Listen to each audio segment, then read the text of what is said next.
सन 1670 शिवरायांनी तोफांच्या आवाजात स्वराज्य उभं करण्याचा निर्धार केला होता, पण पुण्याजवळचा किल्ला सिंहगड मोगलांच्या ताब्यात होता. शिवाजी महाराज म्हणाले, जोपर्यंत सिंहगड परत येत नाही तोपर्यंत पुण्यावर छत्रपतीचे नाव कसन चमकेल. आणि तेव्हा एक नाव उभं राहिलं, तानाजी मालुसरे. तानाजी रायगडावर होते. त्यांच्या मुलाच्या लग्नाची तयारी सुरू होती. ढोलताशे वाजत होते, मंडप सजत होता. इतक्यात खबर आली, महाराजांनी सिंहगड परत मिळवण्याचा निर्णय घेतला आहे. तानाजी महाराजांकडे पोचले, छत्रपती, सिंहगड तुमच्या आज्ञेशिवाय मुक्त कसा राहील? लग्न राहो आधी गड जिंकू, शिवाजी महाराजांनी हळू आवाजात म्हटलं. तानाजी, लग्न झाल्यावर जा धोका मोठा आहे. पण तानाजींचं उत्तर इतिहासात खोदून लिहिलं गेलं, आधी लग्नाची वाट पाहणार.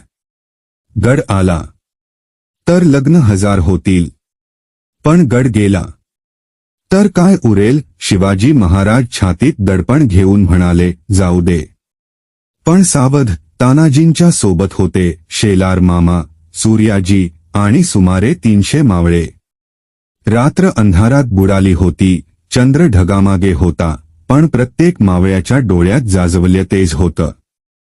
तेव्हा तानाजींनी येशील नावाचा कोळसाप्रमाणे मोठा सरडा सोडला. त्याच्या पायाला दोरी बांधली आणि गडाच्या कड्यावर फेकली. क्षणभर शांतता, आणि मग दोरी ताणली गेली. मावळ्यांनी गर्जना केली, हर हर महादेव. गड चढून वर पोहोचताच तलवारींची पहिली चमक आणि रणशिंगाची आवाजहीन गर्जना सुरू झाली. युद्ध सुरू झालं. तानाजी गरजले, सिंहगडावरील सिंह कोण ते दाखवा. आणि मग शत्रूचा सेनापती उद्यभान राठोड त्यांच्या समोर उभा राहिला. दोघांचं युद्ध प्रचंड भयंकर होतं. तलवारींचे आवाज, ठिणग्या, रक्त आणि धुराने रणभूमी भरली होती. कोण आहेस रे तू? उद्यभान ओरडला. तानाजी दळभद्री आवाजात म्हणाले, मावळा. शिवबा माझा राजा. पण एका जोरदार हल्ल्यात तानाजींची ढाल तुटली आणि अखेरीस जीवघेण्या प्रहारात ते जखमी झाले. ते कोसळले आणि रणभूमी थबकली. मावळे ओरडले, सरदार पडलाय. पण तानाजींचे शेवटचे शब्द ध्येयाने भरले होते, गड, गड राखा. तानाजी गेले, पण जिंकण्याची जिद्द जगली. सूर्याजी उभे राहिले, भगवा उचलला आणि गरजले, पळू नका. सिंहाचा मृत्यू झाला, आता त्याच्या नावाने सिंहगड जिंकू. शेवटच्या प्राणपणाच्या धडपडीत सिंहगड जिंकला गेला. पहाटेच्या पहिल्या लाल किरणांमध्ये भगवा पुन्हा अभिमानाने फडकत होता. बातमी रायगडावर पोहोचली. शिवाजी महाराजांनी पहिला प्रश्न विचारला, गड मिळाला? उत्तर आलं, हो महाराज. पण सिंह गेला. तेव्हा महाराजांच्या डोळ्यात अश्रू होते.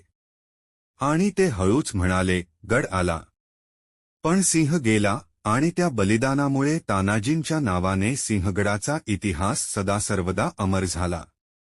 आणि आजही त्या गडावर हवा वाहते, पण ती फक्त वारा नसते.